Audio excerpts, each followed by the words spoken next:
ఒక గాడిద పులి ఈ రెండు వాదించుకుంటున్నాయి ఒకటి ఏంటంటే గాడిద గడ్డి నీలపు రంగులో ఉంది అంటుందండి, కానీ పులి ఆకుపచ్చ రంగులో ఉంది అని. నో, నీలపు రంగులో ఉంది కాదు, ఆకుపచ్చ రంగు అని. ఇద్దరు గట్టిగా అరుచుకుంటున్నానంట. నీ బుద్ధి ఉందా లేదా? గడ్డి ఆకుపచ్చ రంగు ఉండకుండా నీల రంగు ఎందుకు ఉంటుంది అని గాడిదతో అంటే, గాడిద నీకు బుద్ధి ఉందా? ఈ గడ్డి మాత్రం నీలపు రంగే అంది. సరే పద మనం న్యాయం అడుగుదాం, ఎవరు కరెక్టో తెలుస్తుందని ఇద్దరు కలిసి అడవికి మహారాజు సింహం దగ్గరికి వెళ్ళారు. సింహం చెప్పండి, ఇదేమో నీలపు రంగు అంటుంది, నేనేమో పచ్చ రంగు అంటున్నాను, ఆకుపచ్చలోనే ఉంది కదా అంటే, అప్పుడు సింహం ఉండి గాడిద కరెక్టే, అది నీలపు రంగులోనే ఉంది, అబద్ధం చెప్పిన ఈ పులిని 1 సంవత్సరం రోజులు జైలు శిక్ష వేయండి అన్నారు. గాడిదేమో ఇంకా డాన్స్ చేసుకుంటూ వెళ్ళిపోయిందంట. బ్రహ్మాండంగా మనకు అనుకూలంగా తీర్పు వచ్చింది, పులిని శిక్ష వేస్తున్నారు, జైల్లో వేస్తున్నారు.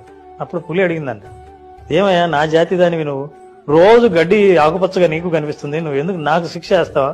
అది ఆకుపచ్చగా లేదా, అది బ్లూ రంగు అంటే నువ్వు ఒప్పుకుంటున్నావేంటి నిజమని అని అడిగితే, అప్పుడు సింహం అనిందంట, నీకు శిక్ష చేసింది అది నీలపు రంగులో ఉందా ఆకుపచ్చ రంగులో ఉందా అని కాదు, నువ్వు వాదన గాడిదతో పెట్టుకున్నావు చూసావా, నీ జాతి ఏంది, నువ్వు పెట్టుకున్న వాదన ఎవరితో, అసలు నువ్వు గాడిదతో ఈ వాదన పెట్టుకున్నందుకు నువ్వు జైల్లో